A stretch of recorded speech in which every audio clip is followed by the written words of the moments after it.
Greetings, citizens of the world. By now most of you have likely heard about the situation unfolding in the Ukraine.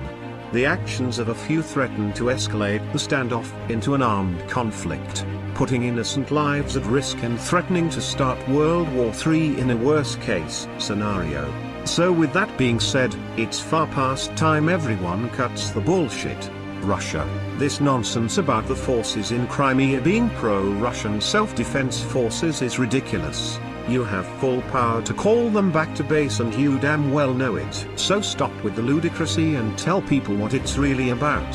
As for the United States, please shut the fuck up already, because you aren't fooling anyone either. This self-righteous hogwash about standing up for the Ukrainian people and respecting Ukraine's sovereignty is downright insulting coming from the United States.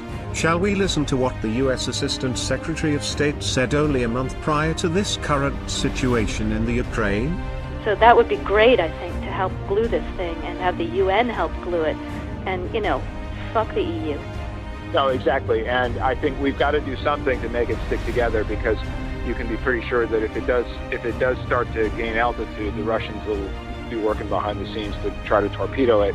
And again, the fact that this is out there right now, I'm still trying to figure out in my mind why Yanukovych did that.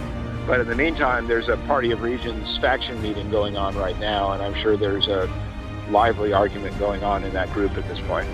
But anyway, we could land jelly side up on this one if we move fast. So let me work on Klitschko, and if you can just keep, I think we want to try to get somebody with an international personality to come out here and help to midwife this thing. And then the other issue is some kind of outreach to Yanukovych, but we probably regroup on that tomorrow as we see how things start to fall into place.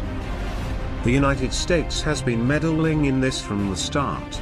Let's also not forget how the United States respected the sovereignty of Syria, Libya, and of course who could forget Iraq, to name but a few.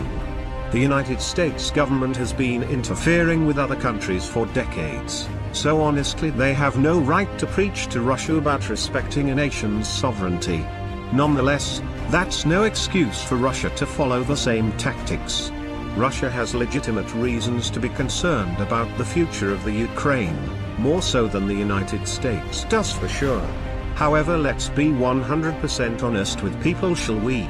Russia, the United States, as well as the European Union don't honestly care about the Ukrainian people. To all of them, the Ukraine is nothing more than a strategic position in their war games. To put this simply, Russia wants to ensure Crimea at the very least is firmly allied with them. This is for two main reasons. Firstly, the Russian Black Sea Fleet is stationed there. Secondly, Crimea, as well as eastern Ukraine, poses a national security risk to Russia, if it was to fall into the hands of NATO allied forces. And now we get to the reason the United States and EU wants the Ukraine allied with them instead of Russia. It's a strategic position to hold power over Russia, to make them think twice before pulling another stunt like they did with Syria. In the end, it's countries playing politics with a nation caught in the crossfire.